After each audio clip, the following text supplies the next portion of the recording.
Hi, everyone. Welcome back to the BNI Partners in Excellence show. I'm Andy, and today I have with me a very long-time friend of mine, Chris Fialkowski, also a BNI Partners in Excellence member. So, Chris, welcome to the show. Thanks for having me. We've been friends for a really long time, guys. Did we both stop counting now? I think so. Is it 12 years or 13 or 20? I don't remember. No, it's been a long time. We kind of have to mathematically align it based on our kids' ages, and when they met, I think it's like closer to 15. Yeah, it is. It's been a long time. It's been a while. Yeah, so we've done business with and for each other outside of BNI, but then you were in BNI, then you'd gone away, moved out of California, and then came back to California, back in BNI again. So so I want to talk about all that stuff today. I'll talk about what you do and how you serve the marketplace, what position you have in our chapter, and kind of go into that. But then I also want to discuss what is it that people in our group, but also watching this on the internet, what could they be looking for and listening for when it comes to people you can help, things they need to be aware of when it comes to digital marketing and that kind of thing. So let's start at the basics. Let's have you introduce yourself, what you do, and who you're helping right now in the market. Okay, so my name's Chris Fialkowski. I'm the founder of NFY, or Netfinity Interactive. We fulfill the digital marketing or online marketing space in BNI, and currently we serve quite a variety of clientele, but primarily small and medium businesses. We kind of don't really have a specific niche, but our custom fill is that we do a lot in terms of web development and digital and online marketing. So let's go into that a little bit. So those are, to most people, vague terminology. More specifically, you mean? Build websites, generate leads, make money. Generate leads and make money. Yeah. So I think funnels would be too specific. Online ads would also be too specific, but it's like an all-encompassing approach to your presence online, your visibility, and your credibility online, and then how that turns into leads and opportunities. Is that an accurate summary? 100%. I mean, the reality is the internet kind of equalized the playing field for small businesses to compete against the big corporations. But the reality is there's a trust gap. And when people are looking at products or services for local businesses, you have to fill that trust gap. And that's the service that we help fill. We help put the eyeballs on their ads, help fill that trust gap, and then help them drive them to their business to actually close them. Do you think that because you're saying that the internet and websites you didn't say website, but the internet equalizes businesses, right? Yeah. Okay. So doesn't money unequalize that? Absolutely. Okay. So how can you have it both ways? Not arguing your point, arguing you, but how does a company who makes that statement making, okay, cool, yeah, we can all be on the internet, but they're spending $1 million a month, I've got to spend $1,000 a month. That seems distorted. Correct, but it's about defining your marketplace. So you can look at a large pizza chain, for example, that literally has tens, if not hundreds of millions of dollars in advertising. Like Pizza Hut.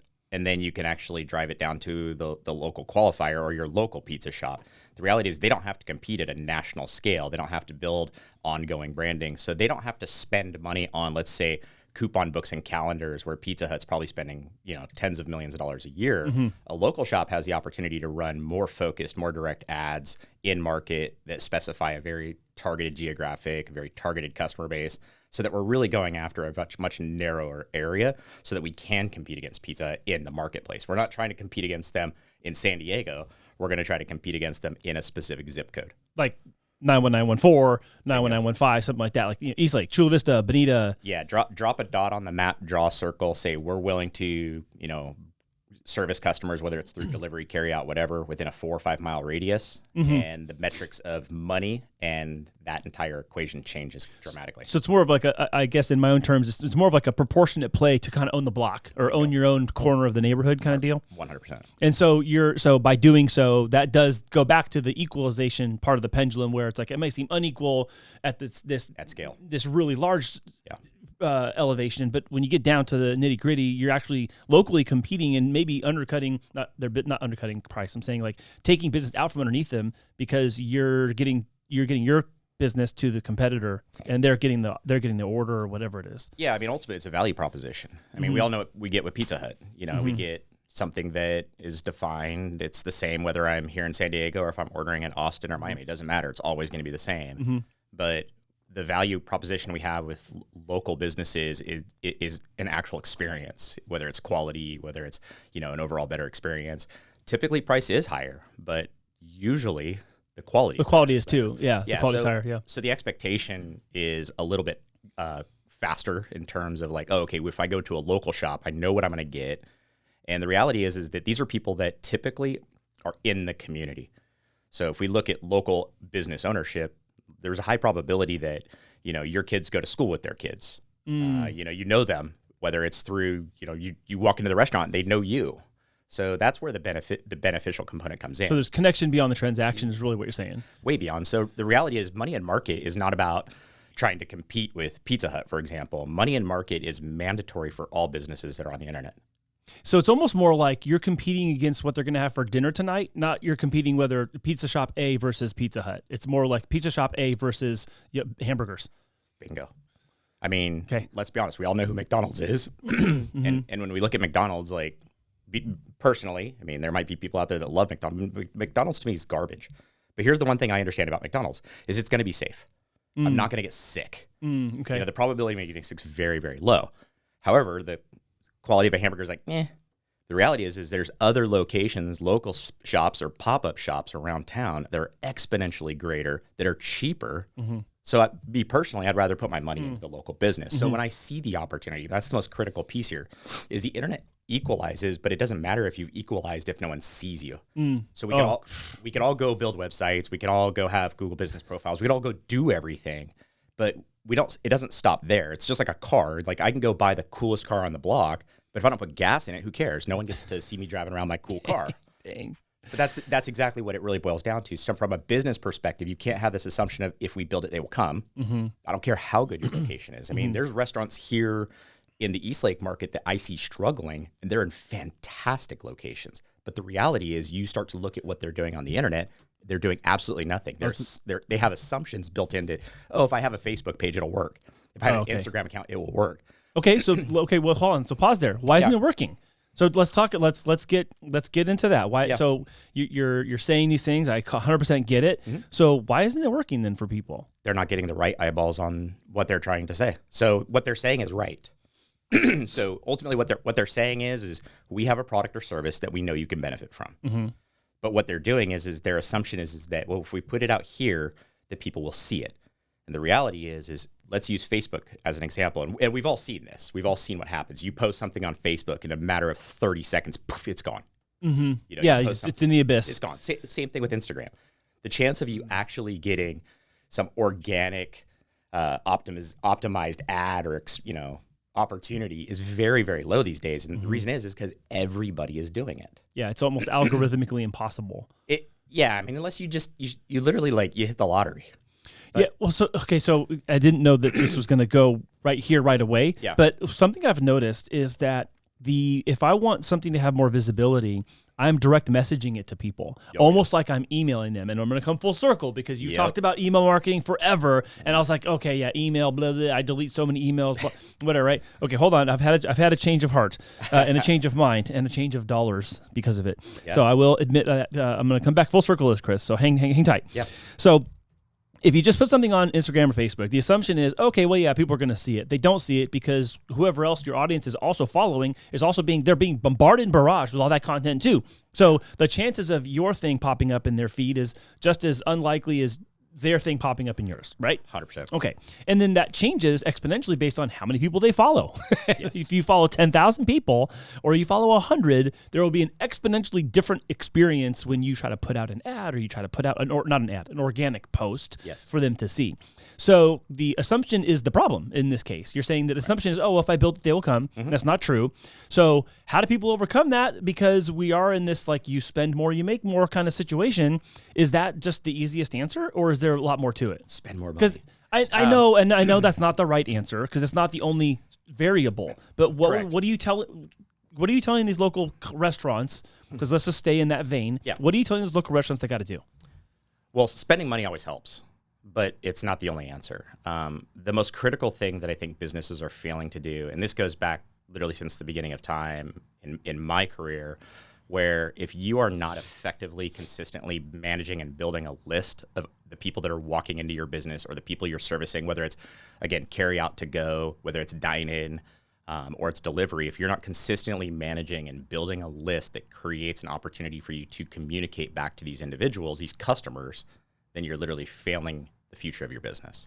Okay, so hold on. That's going to go over some people's heads. I know some people are like, I get it. You don't have to explain it, Cruz. Don't go down there. But you're talking literally about like an email list, a CRM, like a customer database that has all these people who've spent money with you over whatever course of time. Yeah, I mean, it starts at a minimum with an email list. There's lots of low-cost services out there, like MailChimp and constant contact. Contacts. There's these like low-cost services where you can at least store their email addresses, maybe their first name, and send out different emailers or different opportunities or offers or events, things like this, so that again you're building this list and you're able to recommunicate or reconnect with the community on a direct basis versus throwing this up into the social media atmosphere and hoping that that they see it. The reality is well, they were probably at work from 8 a.m. to 5 p.m. So the probability of them seeing is very low. However, if I drop an email in their inbox at 3:30, 3:45 p.m. and I start having a conversation with them about dinner, the probability of them coming in and converting is exponentially higher. Wow. Okay. Yeah. So then you expand that beyond like the restaurant example we're using now, and you could apply that to a variety of industries based on time of accessibility, peak times of people. Like let's talk about dry cleaning, right? There's probably a more peak time maybe after work that dry cleaning gets dropped off. Yes. Or maybe before work it gets picked up, or maybe I have it the other way around, dropped off in the morning, picked up at night, or maybe on the weekends. I don't know. But I don't do dry cleaning. But but I think my takeaway is I'm trying to say is that there's, based on your industry and what you do, your location, you will probably internally benefit from seeing when let's say your peak times are. If you have that data and you can look at it, then you can kind of blend that and match that up with some marketing opportunities to take advantage of that. And this is where it goes back to the money part of it, is if you understand when, who, and where, then you're only spending the money in the areas that matter most. So you're getting the biggest bang for your buck. You're most impact, the greatest return. You're not just like shoveling sand in the ocean. No. The Coronado, shovel more sand in the wave. There it goes. There's nothing, no sand's coming back. Right. Okay. Well, okay. All right. So we just went there like right away. Yeah, no, I have no problem. I mean, we could jump right in. So no, because I want to get to some more of the backstory stuff. There's other things I want to be able to, like, people to know about what you're doing and why you're doing it and how you got here. Yeah. But let's just kind of finish this little segment out. So people who are watching this and they're not a restaurant owner, they're a local business owner, they have a product or a service. What is one thing you tell them right now that if they are not doing, do right away?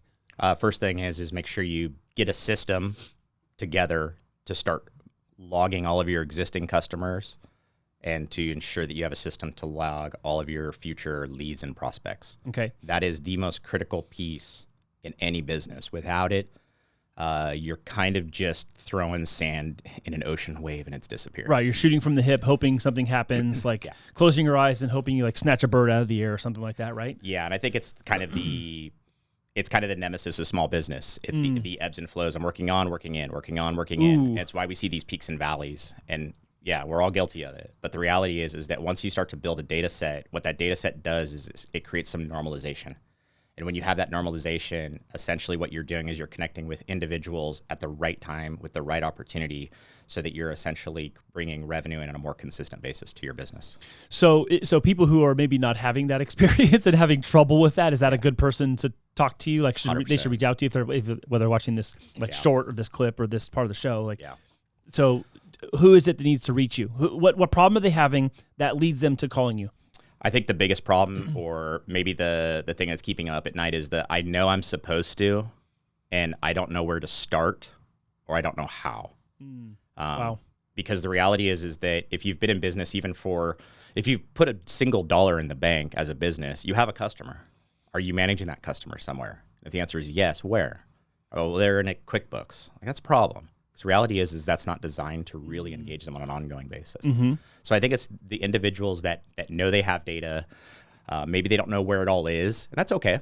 I mean, it could be, I got this Google Sheet, I've got some MailChimp, I have an old Constant Contact account, I got this text file, I had this old CRM. The reality is that part of what we do is we help people consolidate. And in the consolidation process, we do a number of things. And one of the greatest immediate values is we do a lot of redemption. I think a lot of businesses just have this assumption that I got to go close the new customer. But the reality is your best customer is your previous customer. So that might be an indication, though, that you're just in survival mode. I mean, wouldn't that? I mean, that's my words, not yours. But like, if that's what you're doing, and you're just trying to survive, you're bypassing, not bypassing. Maybe you're overlooking opportunities that are already in your closed book, closed business book. Yeah, 100%. I mean, you're a true redemption model, or some people refer to it as like a reactivation model, is probably one of the fastest ways to generate business today. Is you simply send out an email, said, "What's up? Yeah. Hey, it's been a long time. Our bad. Yeah. What are you up to? Here's what we're doing." And it creates an opportunity to open the dialogue again. And the reality is you're not going to get any new customers if you're not having a conversation.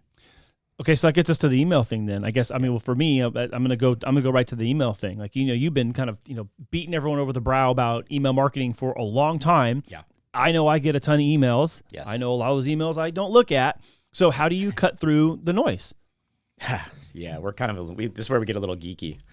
Okay. Everyone, hold on. 2 seconds. Put your seatbelt on. Yeah. 3, 2, 1, go. Let's go. So, in a lot of cases, depends on the volume. So if you're sending out a low volume email, it doesn't matter.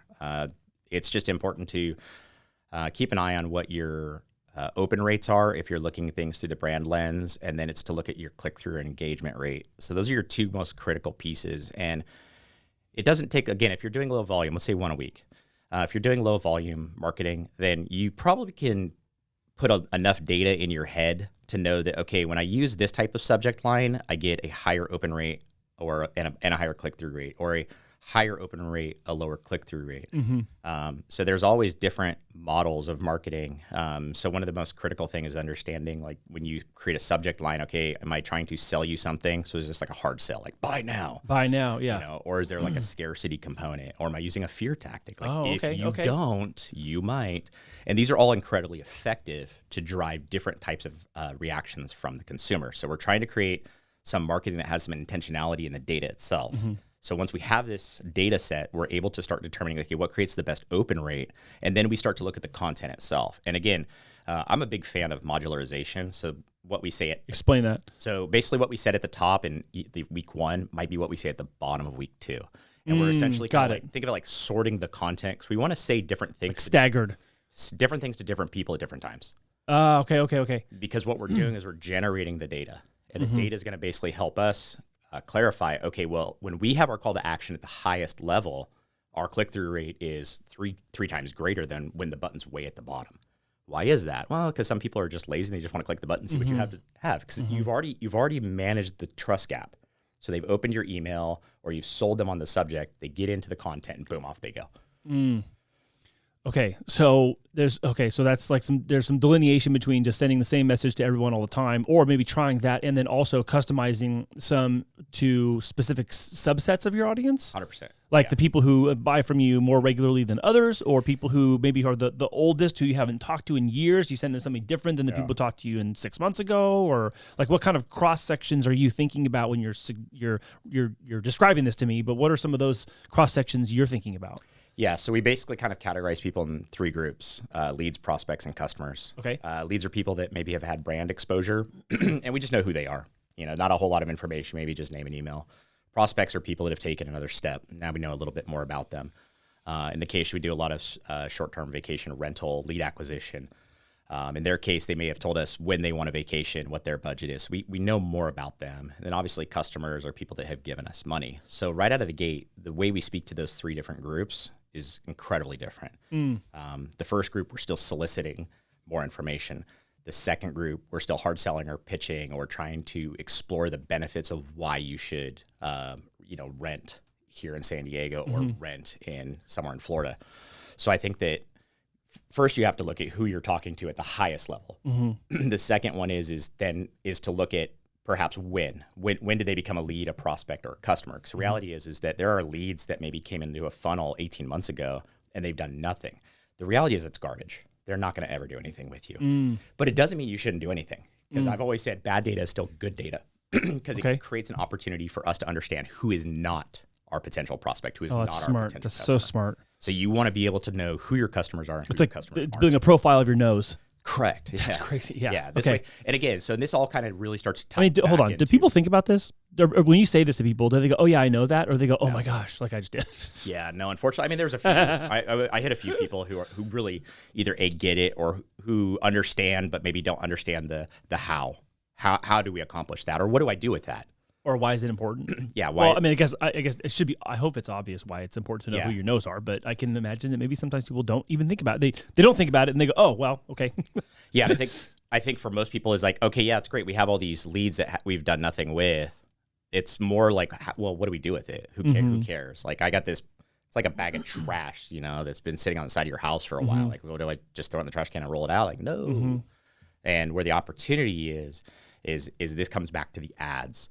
So where we're actually spending money is because what we want to do when we're spending money is we want to build, again, the most effective campaigns where we're targeting the people we want. So we're targeting people that are maybe past customers. We're targeting or incentivizing our prospects. But in the cases of leads or prospects that have essentially fallen off, well, what we can do is we can essentially target people that we don't want to run our ads to.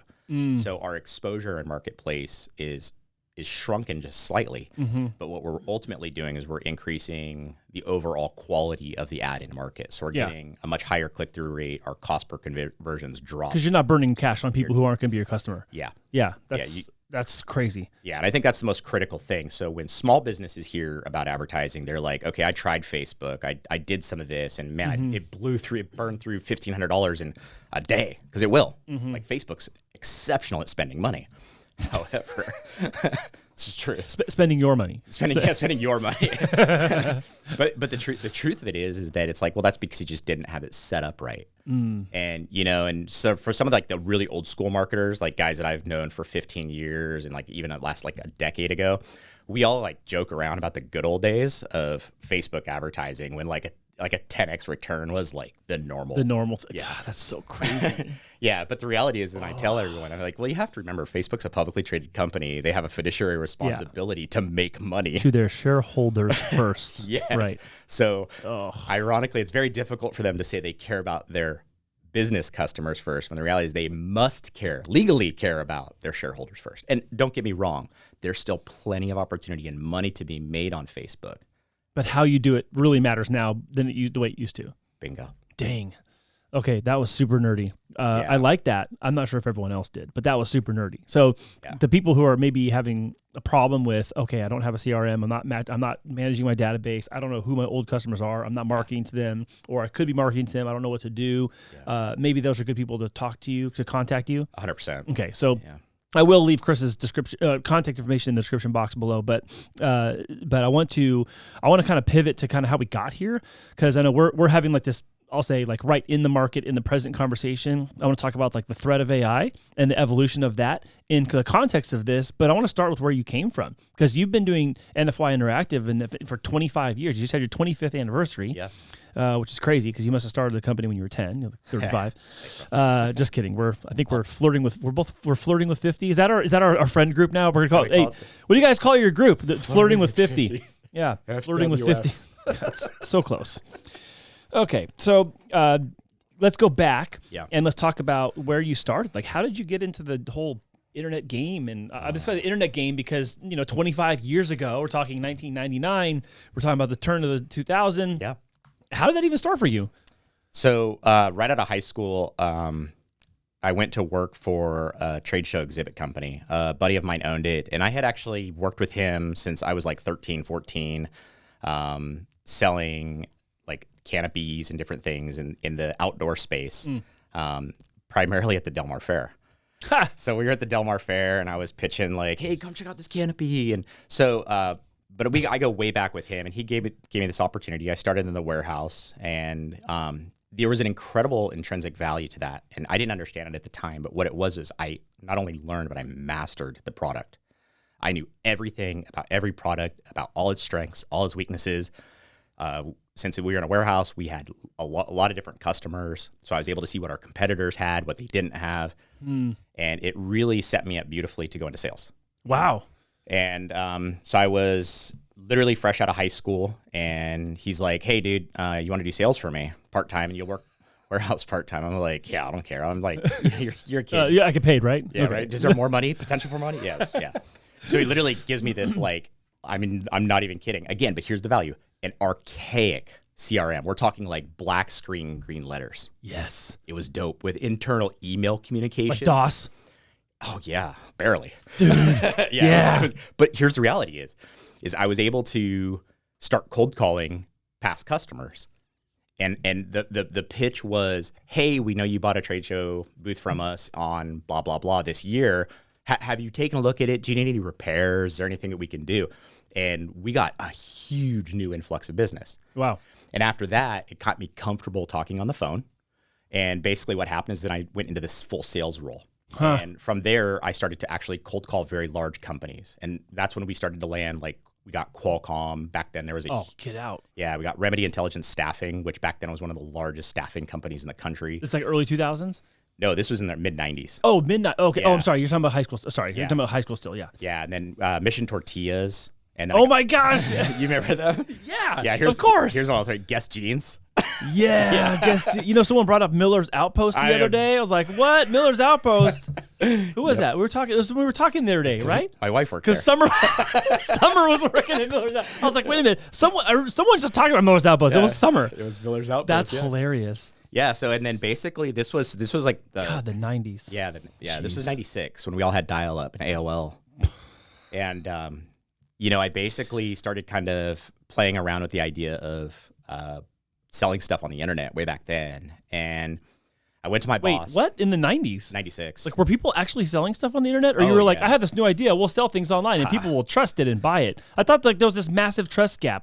There was. But no, in the 90s, I think people were less fearful. There wasn't as many like online scams. There wasn't. I thought that's when they all started. That's not when they all started? It was when they all started. Okay. Yeah. And basically. But you're saying they weren't as threatening as they were now? Because we didn't do like online banking and all that kind of stuff? That's exactly right. I see what you're saying. It's there wasn't as many exposures to threats. Correct. Yeah. The add to shopping cart functionality was very, very rare at this point. Got it. Okay. But what I did is I had convinced, because we had one of the largest rental inventories for people that are coming into San Diego to do trade shows. We had one of the largest rental inventories on the West Coast. So I convinced my boss at the time, and he's, again, like a lifelong friend. I was like, hey, this internet thing, we got to get this website, and I think it might make us some money. What is a website? Yeah, we got to go on the line. What's the interwebs? You got to go to the interwebs. And he was like, if you want to give it a try, I don't mind you doing it, but just don't carve up, like, don't use all day. Like, I still need you to do the core of your responsibility. So we were cool. Still need you to empty the trash out of the men's room. Basically. Yeah. Clean the toilet. But, so I discovered Front Page 98, which is a Microsoft product. Front Page? Oh my gosh. Yeah. I haven't heard that in, I don't know, let's say 24 years? Yeah. 28 years? I'm kind of ashamed saying that out loud, Front Page. Don't be ashamed. When I interviewed Jim Lowther, yeah, he was talking about working at his print company as one of his previous businesses before he got into group insurance, and he was talking about floppy disk. No, not the 3 1/4, the actual 5 1/2, the old black floppy disk. It actual was floppy, and you put it in the disk drive, and you had to close the disk drive. Yes. Yeah, I told him that's how I used to play the Oregon Trail. Oregon Trail, yeah. Please load disk 48 of 412. You have died of dysentery.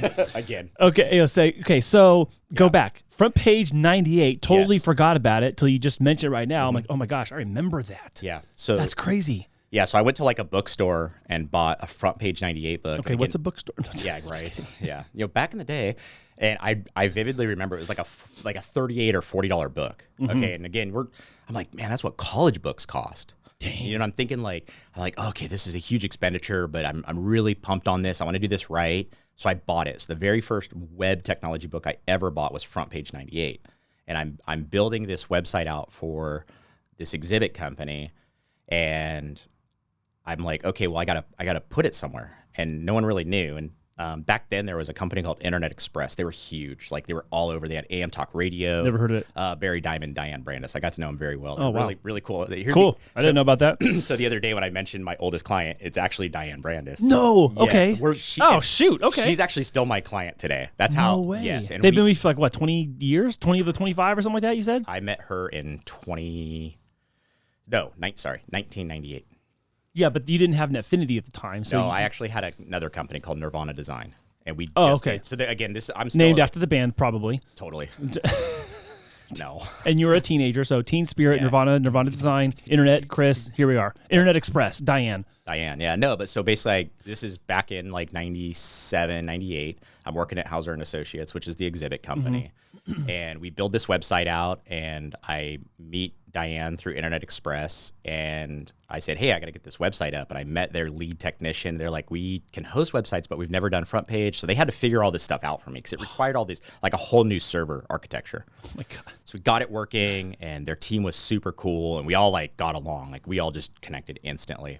And we started to basically market this website on the entire internet. Dude, what? In the late 90s? This would be like 97, 98. Yeah, we didn't really know what to expect. Well, check this out.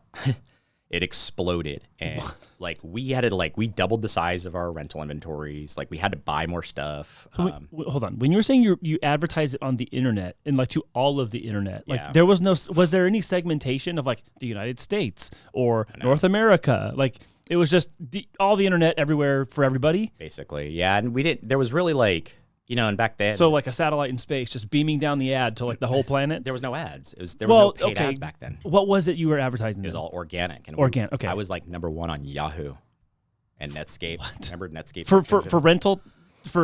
No, we actually became number one for the brand itself, which was a company called Nimlock out of Chicago, Illinois. What? And I vividly remember when we were at like the trade show exhibit companies like annual thing, the owner came up to me and they were really upset that I was beating Nimlock for the number one position. You gotta be kidding me. Like Alta Vista. I've never. Wait, what? Yeah. What? Yeah, it's pretty funny. No way.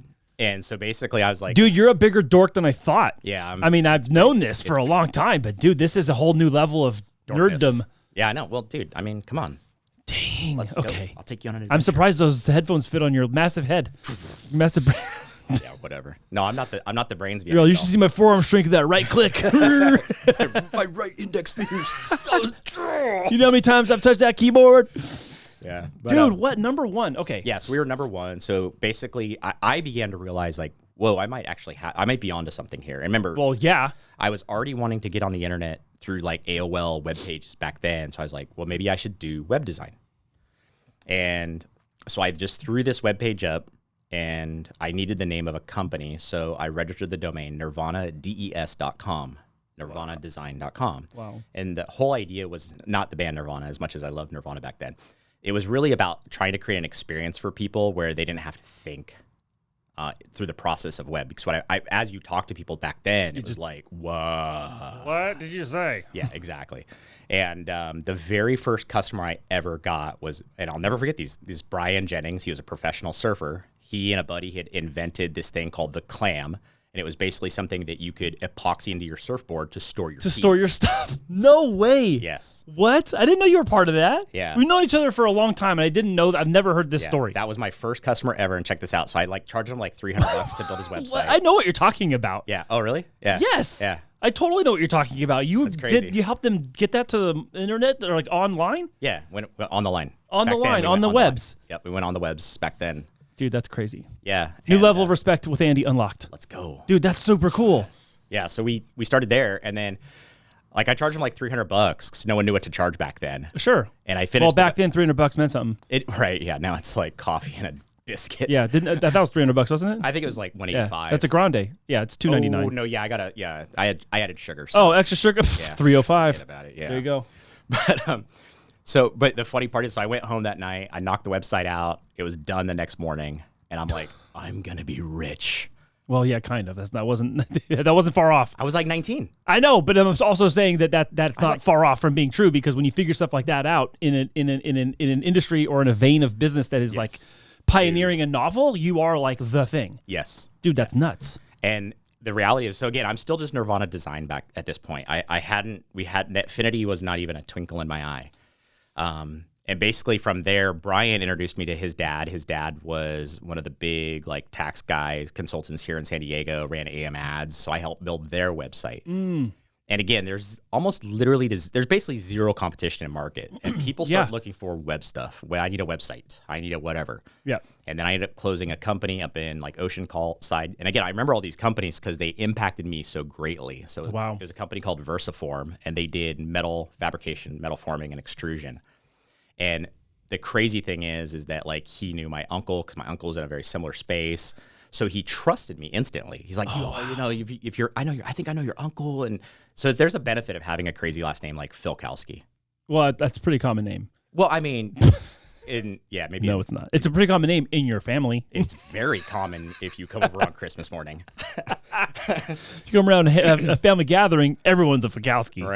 Right. But so no, it like basically just grew. And then Diane called me up. She said, hey, we've got this opportunity this new software was coming out for e-commerce stuff. Because again, like e-commerce became bigger at that point. They were trying to mainstream it. Mm-hmm. So she basically had me come into the office, and she's like, I got to introduce you to this guy. He just moved back. I was like, okay, cool. He's like, he's from Boston. He's great. He used to work here, but then he left and he came back. And I'm sure you figured it out. This is where my former business partner, George, came into the equation. And George and I like hit it off instantly. Like, dude, it's like we had been best friends for like ever. Yeah. And it's really funny. And I'll tell the story in case he watches this. So I needed No, we're sending this to him. We have to show this to him. Yeah. So, and I love George, man. He's George is a different level of nerd even. Oh my gosh. That's why I said earlier when I said like I was not the brains of the operation. Like George is like one of the very few 10X developers I've ever met in my life. I've met so many different developers. George can literally figure anything out in a weekend.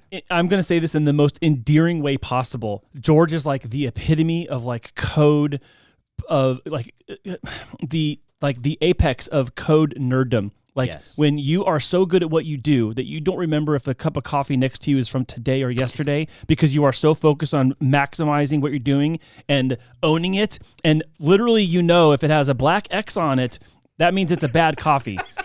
George, I will never forget that about you. Yeah. So, okay, go ahead. Pick it up there. But I have to give credit where credit's due because George is super charismatic. I know. All of his brain power is going to the thing. He's like, oh, is that coffee good or bad? I don't have time for that. I'm building this thing over here. Yeah. Like, he's a genius. Yeah, but he was great at sales, too. God, that's so crazy. Yeah, like he's got a cool story. He's such a cool dude. But you know, so the reality is like he and I needed some, or he needed some help on something, some like web design. I don't believe you. I don't believe he needed help. He was all into coding at this point. This is back in the day when he was learning like how to code CGI. Like we're talking like old school programming, and like actually writing the code. Like you have to manually carry session through every page, through everything. Like there's no such thing as like cookies. There's no browser, nothing. It's just all. Like, you got to manage 100% of everything. There's no copy paste. Yeah, basically. Yeah. I mean, we barely even had keyboards. We had to, like, tap on tablets. Stone tablets, not modern. Inserting punch cards into a machine. Yeah, but basically, I'm going to say this because if he does watch this. So, like, he needed help with a job, and I think I charged him, like, $400, and I had it done in a couple of hours. He's like, dude, you totally screwed me. I was like, I didn't. No, we're good. And then I needed help. So he's like, dude, I think that's going to be like $800. And he knocked it out in like 5 minutes. Oh, dude. And he's like, what? Touche. Gotcha. I got you back, buddy. No, but it's really funny because like, again, we hung out together all the time. We'd go like do billiards. We'd do all kinds of stuff. And we'd always been talking. And we're like, dude, why don't we just kind of partner both of our powers? Like you're clearly good here. I'm good here. Let's meet in the middle and come up with something. And that's when Netfinity was actually born. Wow. And it was actually the fall of 1998 that Netfinity was really created between George and I. Dang. Yeah. And then, so, you know, here we are now, all these years, there's been so much evolution of online everything. You know, we introduced social media, you know, you have video platforms like YouTube and all that. And I mean, just Google grows into this behemoth. Yeah. You know, the tech wars are on. Yep. You know, now we're facing the age of AI, which has kind of been upon us for many years, but in more of a back room kind of way. And now it's like front and center in the public face all the time and influencing us, whether you know it or not. In a lot of things you see, read, watch, and hear. So, and I don't want to just like skip from, 1999 to like today, but you've seen a lot of things since then change. Of course. What are some of the most like critical things you've seen an evolution of or be introduced that you go, whoa, this changes the game? Like, what are a couple of those things over that time that you think are definitive game changers? It's tough. I mean, for us specifically, I mean, it's hard to speak to like the industry as a whole because there's certain parts of the industry I just don't touch. Yeah. Like I'm not an IT guy, contrary to what every family member thinks. I cannot help fix your printer.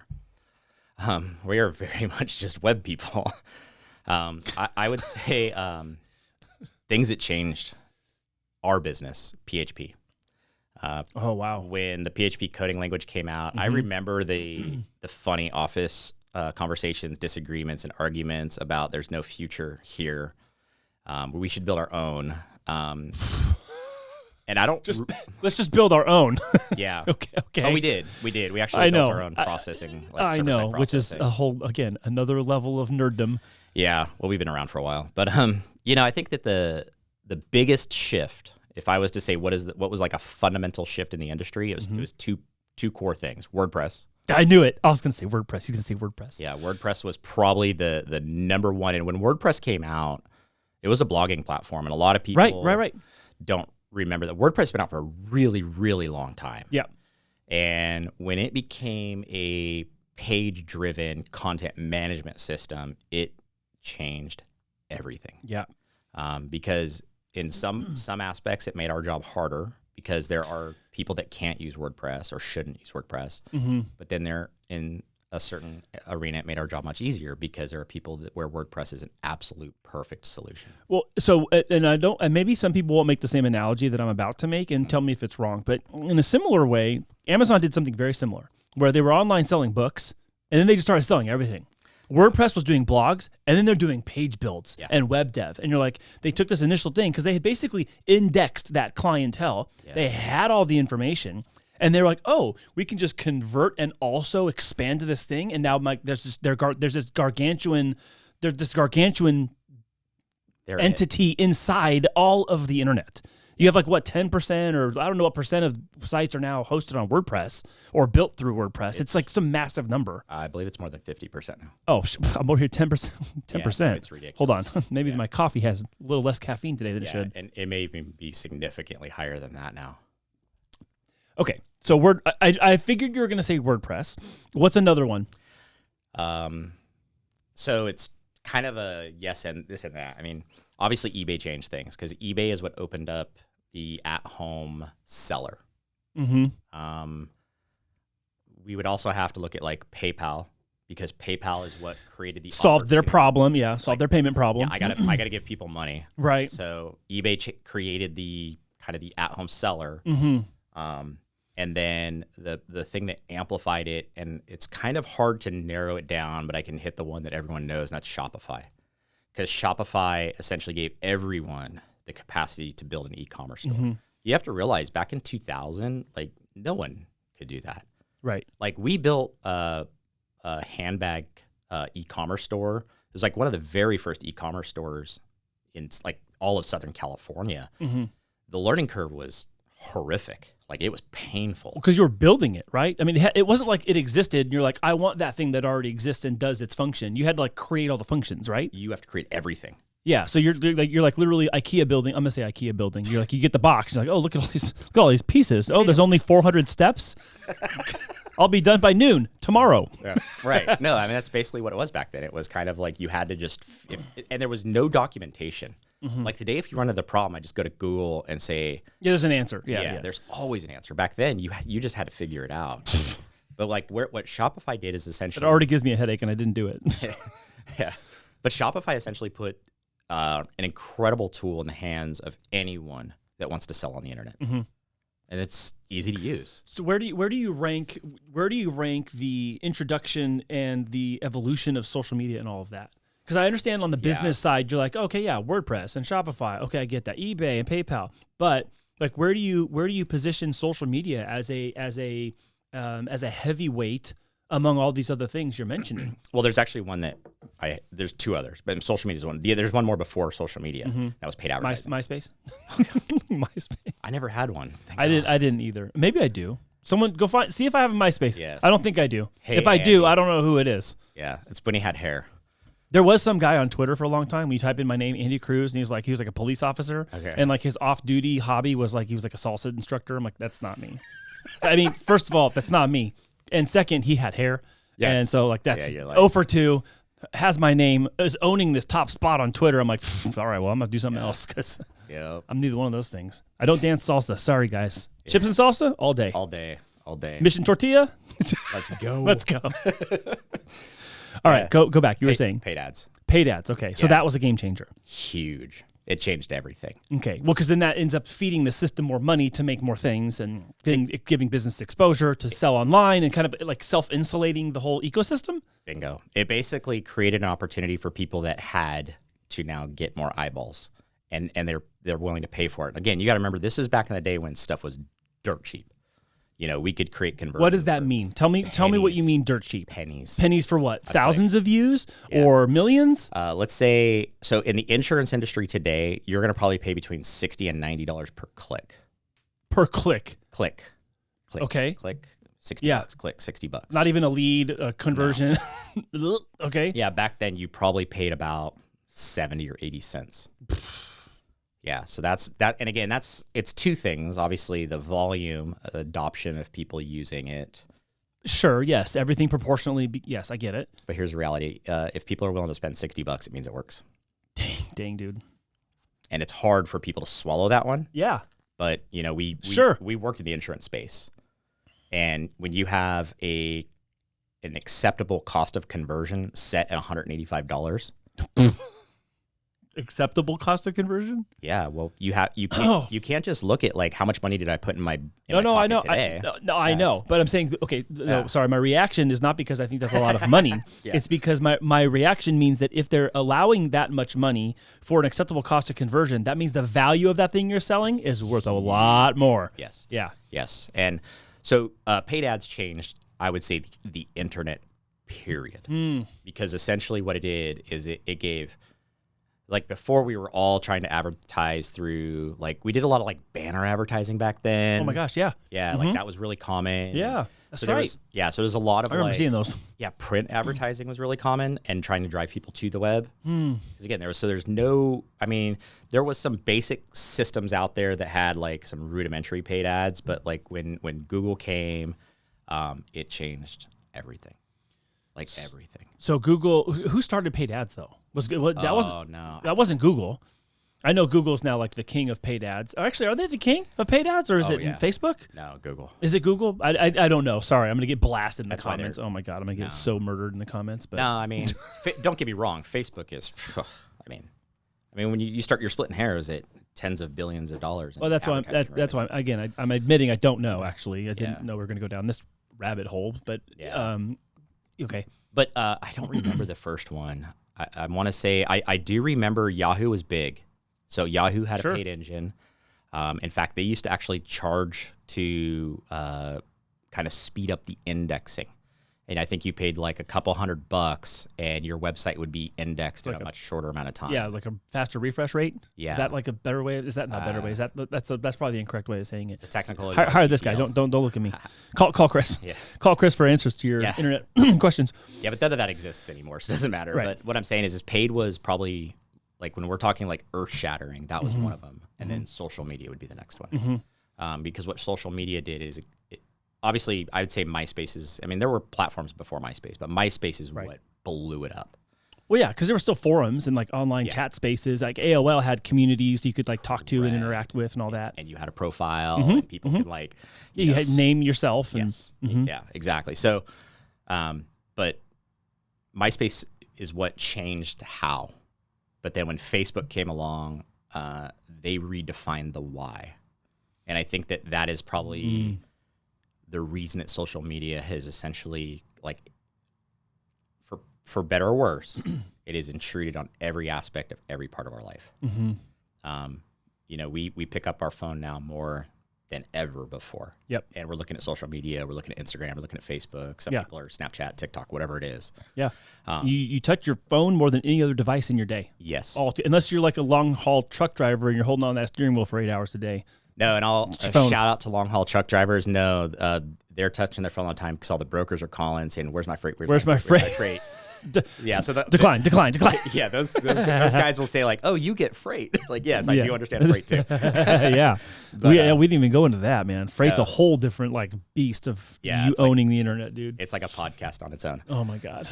Let's do that one, a follow-up show. There we go. Yeah, but no, I mean, social media is fantastic because it gives you a platform to almost like emotionally engage with your customers, your leads, your prospects, or even like people that are on the outside. They haven't even become a lead yet. Mm-hmm. It gives you an opportunity to expose your brand, to expose your product, to expose your service in a way that nothing, like no website could have ever done what social media can do today. Mm-hmm. That's just a fact. But that also doesn't devalue the purpose of having a website.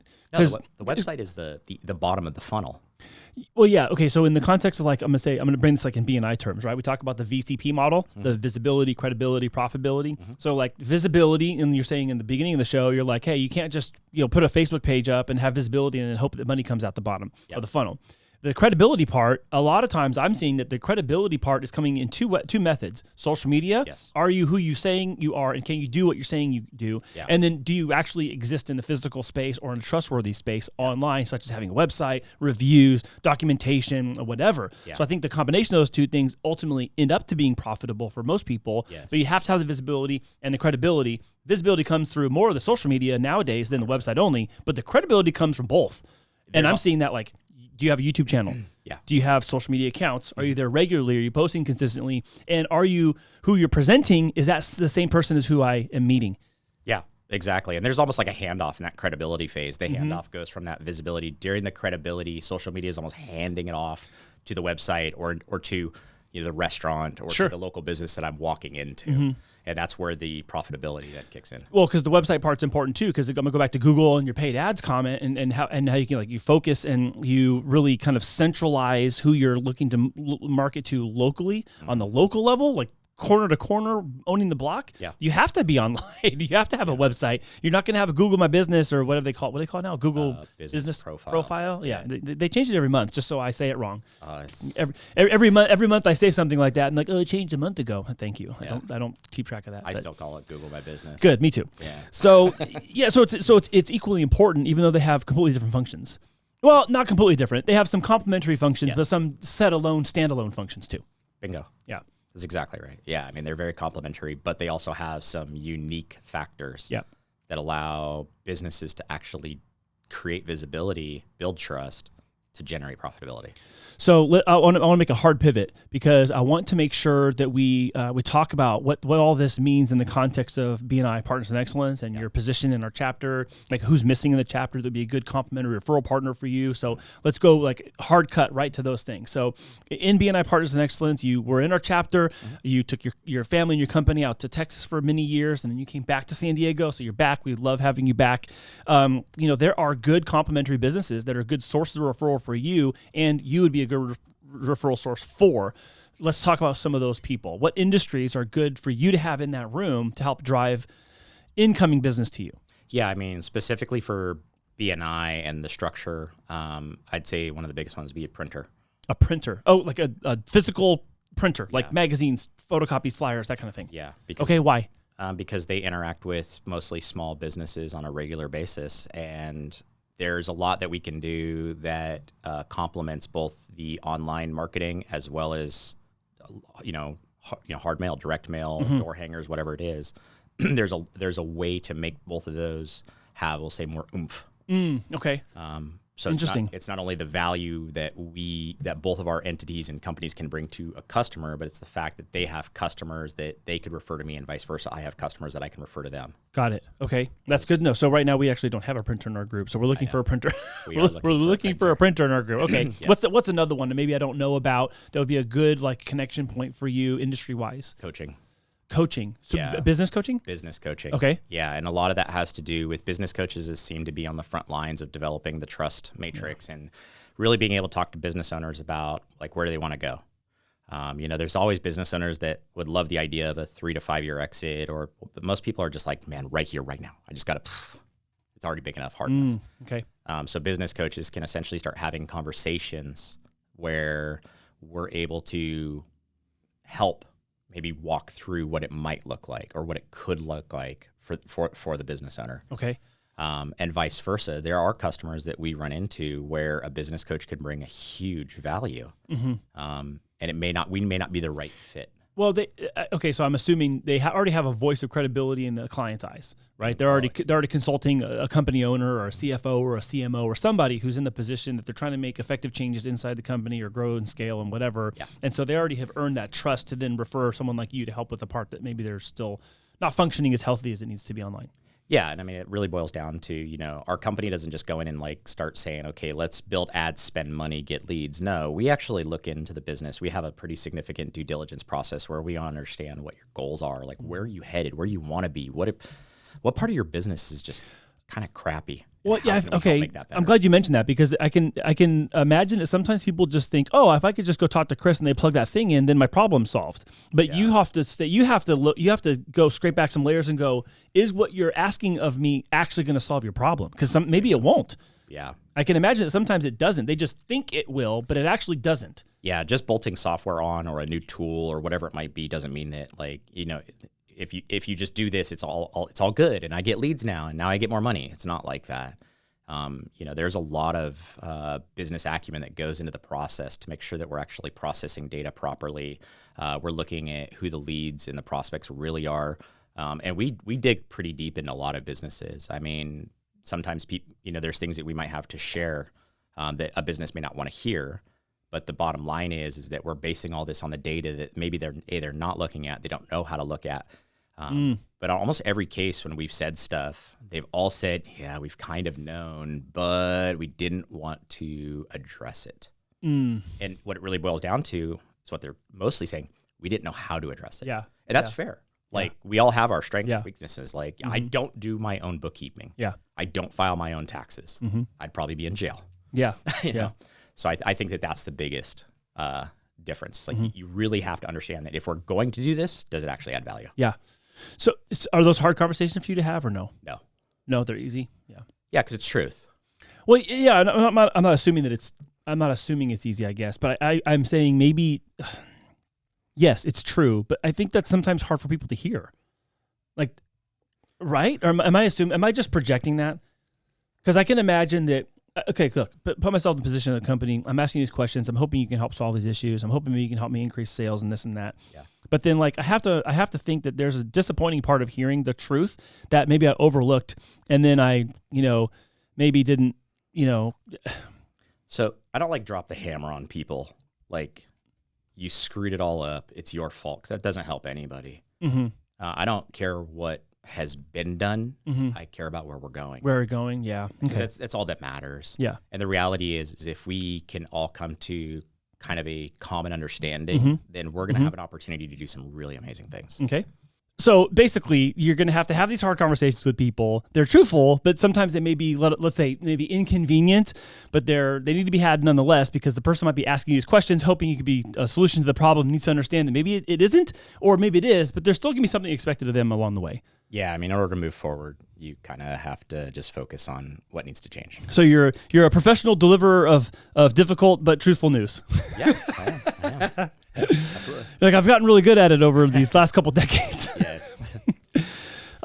Okay, so if you're a business owner watching this, or even you're another person inside BNI, and you have heard a referral partner of yours, or maybe a business customer of yours, talk about struggles or issues online, trying to get more traction, trying to get some more ad money in place that's actually going to convert, you definitely need to talk to Chris. But I want to also ask you about some things that are maybe lesser known things about you that we don't talk about when it comes to business. Oh, no. And this is I'll say these. I've been really falling in love with great interviewers over time. Okay. And so I've been kind of cataloging some questions that I've really grown to like asking people. So I'm going to ask you a couple right now, okay? All right. First one, if I was to say, right now you could talk to someone and tell them that they influenced your life, who has influenced you the most? Wow. I'd probably say Mark Hauser from Hauser and Associates, the exhibit company. He doesn't really know it. He was always there when I was little, and I think that really helped me understand what it meant to show up. Even when it was hard or difficult, you show up. I think that would be the first thing. And then the fact that he gave me an opportunity right out of high school, and he continued to give me opportunities. And he was always allowing me to do things, kind of push the envelope, even within his own business, that I know probably made him uncomfortable, but he trusted me, and that meant a lot to me. And what it did was helped me understand the difference between friendship and business, to understand when you say you're going to do something, go get it done. And kind of all of the just integrity aspects that I think have allowed Netfinity to flourish. Wow. Yeah. That's amazing. No. I wasn't meaning to cut you off. I was just reacting. Wow. No. Continue. No, I just said I'm trying not to tear up because, I haven't talked to Mark in 16 years. Wow. I still talk with his wife. We're still close on Facebook, but, we just, things change and lives get different. I had kids, and it's like I got married, had kids, and they ended up moving away. So like we kind of don't really see each other. But the reality is if I had to pinpoint a single person that created opportunity, helped me understand business, helped me understand why you have to do certain things, it would absolutely be him. I want to bring something up that I know most people probably don't know about, but I would hope that people would know this about you because I don't think you are quick to say it. So if you end up wanting me to remove this part of the show, I will. I know that when Chelsea King went missing, you played a part with the King family in building her legacy and raising money to help bring justice to people who have been abducted. And talk about that for a minute, because I don't think people know that you were a part of Chelsea's Light. Yeah. So explain to us what Chelsea's Light was and what was your role in that. So it was actually my CPA, my attorney, who said, I have this guy you have to meet. He's amazing. He's super smart. And he's in the mortgage space. I believe he's in the mortgage space. His name's Brent King. And so Brent and I exchanged a few texts, and we had this chance to actually connect and get to know each other. And I vividly remember sitting on the patio at Starbucks in Mira Mesa, and Chelsea called. And he's like, I got to take this, man. And it was like one of the things that I was like, cool, no, we're good, man. And, I didn't have teenage children at that time. And for me, it was like, I didn't have that type of connectivity with my parents growing up. And it was so cool to watch. And when he hung up, he was just, oh yeah, the kids, blah, blah, blah, blah. It was just cool. Like you could tell how much he genuinely loved his daughter. And I don't really want to remember the date, but I do remember getting a text of our daughter's missing and we need help. And I didn't know how to react or respond. And it was on the news very quickly. And obviously they found her very quickly. And that was a massive concerted effort by our community. And it really hit me. And I didn't know how to react, because how do you respond to a parent who's just lost a child? Yeah, and in a tragic way. In a horrific way. Yeah. And, what I saw, though, in the media was Brent and his wife, Kelly, who I got to know, they're, like, so full of beauty. It's incredible. They're, like, I used to always joke with him. I said, man, if you guys ever need to adopt another son, like, I'm there. I'll be there in a heartbeat. They are ticket number one. Ticket number one, buddy. They are hands down some of the most amazing people. And, we ended up meeting, once kind of the dust settled and they had caught the killer, they knew that they didn't want Chelsea to just be a statistic. They wanted her life to mean something. Yeah. And it wasn't them that wanted that. It was Chelsea. Chelsea wanted her life to mean something. Yeah. Yeah. And so ultimately, Chelsea's Light was born. Yeah. There was a lot of people that helped. I mean, a lot. And I got to meet lots of different people, both in Chula Vista. Obviously, I know Tommy Sablano's on the board. Yep. And Brett and Kelly were just so dead set on like, we have to do something. And they started the process, and, you know, obviously they did Chelsea's Run. And Chelsea's Run actually is the first marathon that went through Balboa Park in like 20 something years or 30 something years. So it was just really cool how the community said, this is how we're going to move forward. The thing that really, and, you know, basically what Chelsea's Light was ultimately became a scholarship program. And the part that really stuck out to me was after the killer was sentenced to life, and there's another part of this story, and I want to make sure it's mentioned. The King family ultimately left. I mean, they did a documentary. They did, like, their son did a documentary. It was awesome, and it really kind of helped rally the community. But there was a point where it's like, okay, we're like, Chelsea's Light has been fulfilled. I can't remember the timing, if they had already moved back to Chicago or not, but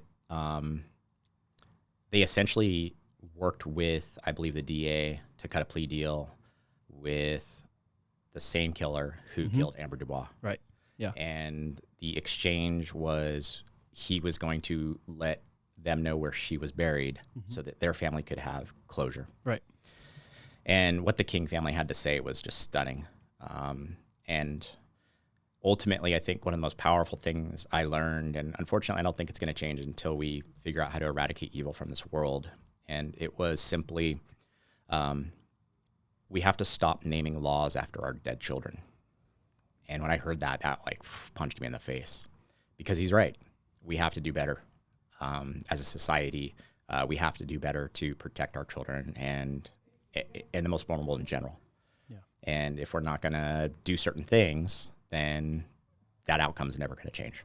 Yeah. That was such an impactful line, because it really summarizes the problem, right? I mean, and without going into all the details of any of the problems that are the causes, the outcome is still the same, as we name laws after our dead children. And that's tragic. You know, it's why we have Christian's Big Heart, and it's why we donate our money to Eric Paredes Save a Life Foundation. It's like we do this as respect and honor and homage to their life, and their life lived to its fullest, but also because they're not with us. Bingo. And it's like the most honoring and also the most tragic thing at the same time. Yeah. It can be super disorienting. You know, I describe, you know, every year when we do Christian's Big Heart, I kind of describe it like we're throwing a big celebration and party for a bride that never shows up. Yeah. And it's like, we're all here. Yeah. We're all waiting. We're all doing this because of you and for you and to honor you. And you're not coming. You're not going to be back. Yeah. And and I brought that up because, you know, we can talk all day long about the nerd stuff you do with Netfinity and NFY Interactive and online and advertising, but I think it's important people understand that don't know you the way I know you, that they know this part about you, that you deeply care about people, and you will go to the ends of the earth online to help extract information and find people and do what you need to do to get to the bottom of how to rescue people from situations they're in, or create positive outcomes out of disastrous situations. And you've also done that in other situations with me and for me. So thank you for doing that too. Always. Yeah. Always do that. Yeah. So Chris, I want you to carry us home. I'm going to rapid fire a couple of these questions for you. Okay. What's one of the best pieces of advice you've ever received, business or personal? Man. It's an easy question, but it's kind of loaded too, right? It's a loaded, easy question. Don't take it all so seriously. Okay, explain. From your seat, don't take it so seriously. How come? Well, we don't know if we're going to wake up tomorrow. Okay. That's the first part. I think that we have to focus on actually the things that matter most. And I'm not saying that this doesn't matter. This all matters. But we can't forget some of the first ministries we have in our life. You know, when we leave and let's say there's this funeral, what do you want people to say about you? I think that matters more than anything else. And I'm not saying like I want people to say certain things. Yeah. But I don't want to leave a legacy that's like, oh yeah, that, you know, I don't want my kid to be like, oh yeah, he never went to my practices. You know, I never want my daughter to say, oh, this. And I think that we we glorify our money and our status, the cars we drive, our titles, whatever it might be. And the reality is none of that matters at all. And we take that part so seriously, but we neglect the most critical part of what really matters most. And because it's easy. And I get it. We're all busy. We're all tired. We all have bills to pay. Everyone, all of us. But you have to carve out time no matter what for the part that you do have to take seriously. Wow. Wow. That actually weaves in perfectly with another question I wanted to ask you is what kind of legacy do you want to leave behind? You know, so it's all said and done. What legacy do you want to have left behind? I don't really think about legacy a lot. Mm-hmm. I think about it through the lens of as a husband, as a father. Mm-hmm. The business part it's just business. I hope that people will look back and always feel like, you know, even if it didn't work, Chris busted his ass to do everything. And he said he would do everything he did. Like, you know, like there's a lot of integrity. And in the big wins, and we've had some big wins, those people just recall like, man, yeah, Chris played a huge role in helping us create and develop what we have today. Yeah. But legacy for me is more about the family I leave behind. You know, with my son, Alan, who he becomes as a man, my daughter, Archer, who she becomes as a woman. And then if I go before my wife, Summer, which I probably will, you know, how she feels about me, you know, when I'm gone, you know, because there's ups and downs. We've been married for over 20 years. So like, yeah, there's pros and cons, and there's things, big wins and big losses. Yeah. But, you know, I think it's at the end of the day, I want my son to understand what it takes to be a good father. But I also want my daughter to understand the same thing. To me, like if they launch well, and I tell the people this all the time, if your kids launch well, you know, they leave. Yeah. It's okay if they come home. Like life's hard. But if they launch well, but then they come home. And what I mean by come home is for the holidays, they bring their new spouse, fiancés, your grandchildren. When they want to be around you, when they don't have to be around you, that's the legacy I'm going to leave. Yeah. That's great. That's so good, man. That's really good. What keeps you up at night? Stupid things. Like? I care about dog and cat videos. What are you talking about? Yeah, definitely not dog videos. Yeah, like the one where the golden retriever, falls off the couch and his face accidentally falls in the cake. Okay. Accidentally.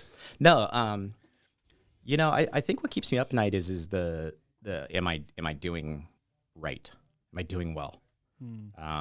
You know, because I think it's human nature to critique and to play Monday morning quarterback. Like we're always amazing the next day in terms of like, oh yeah, I should have done this or I should have done that.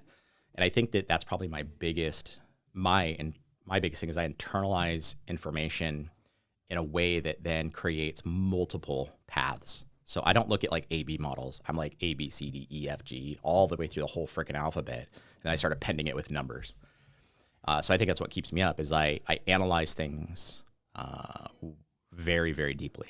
Wow. And there's, again, they always say... So your mind is just up working. Yeah. Is what it is. It's solving problems or it's computing. Yeah. Hey, it's computering. It's computering. It's computering. But I think that's the kind of the caveat is that, you know, our biggest strengths in life, my capacity to manage and view data differently, has a tendency to also be our biggest weaknesses, our biggest struggles or challenges.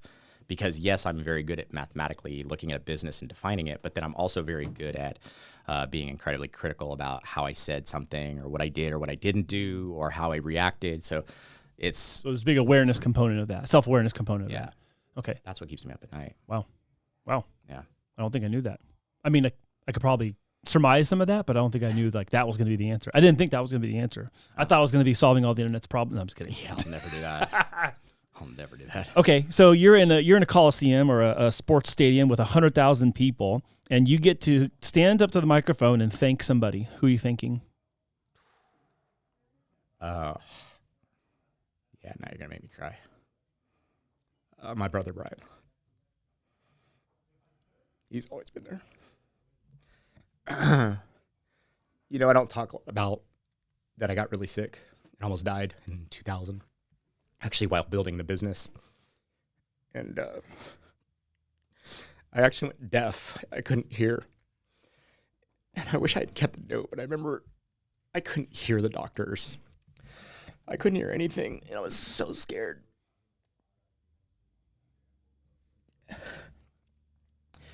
And my brother handed me this note.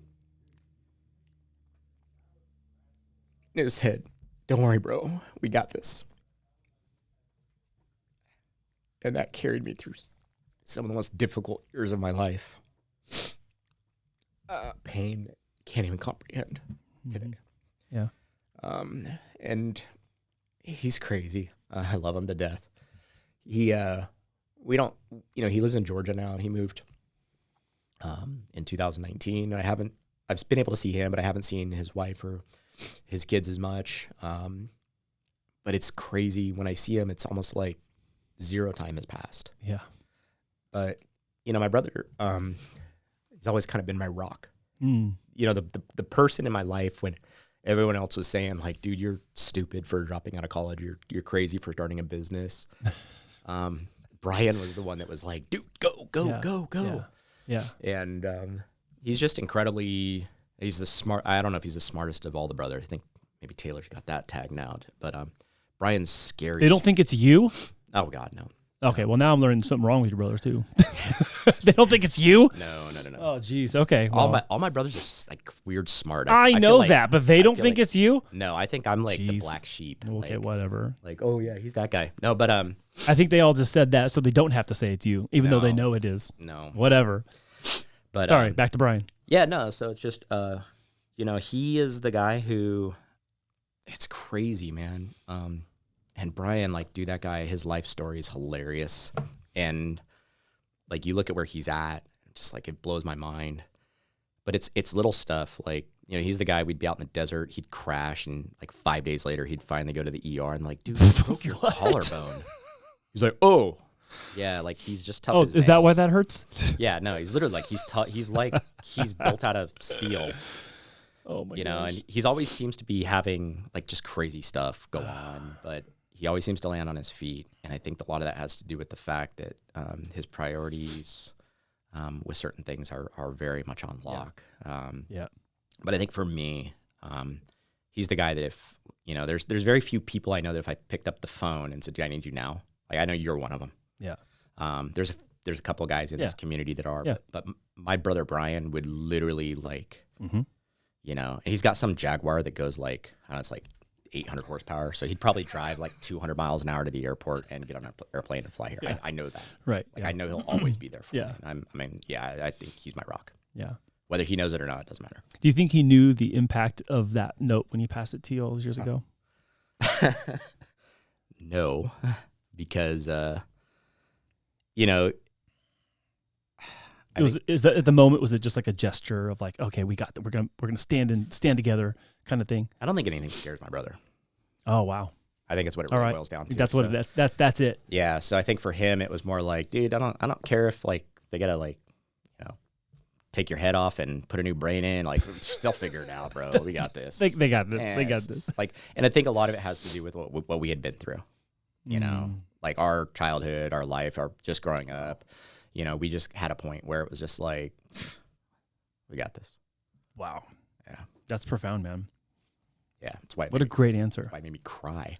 So I'm gonna close on this because I think it's a funny moment that you and I shared, and it has to do with your hearing. And I've told this story many times, but there are some people that don't know it, and I would like to tell it now. Okay. There was a time when you had moved to Texas, and you guys had come back to San Diego to visit, and you and Alan and me and Jen, we were all watching Jaden Sheridan play baseball. That's right. And Jaden Sheridan was pitching, and we were standing there, and I noticed you had something in your ear, and I'm like, oh, what is those? I said, are those like hearing aids or amplifiers? Like, I know hearing aids are amplifiers, but like, I didn't know if they were like legit like hearing aids like my grandpa used to wear, Yeah.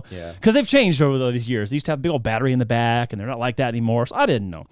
And so I remember looking at you, and I was like, are those hearing aids? Like, yeah, I got these hearing aids. And I said, when did you get those? And you said, Costco.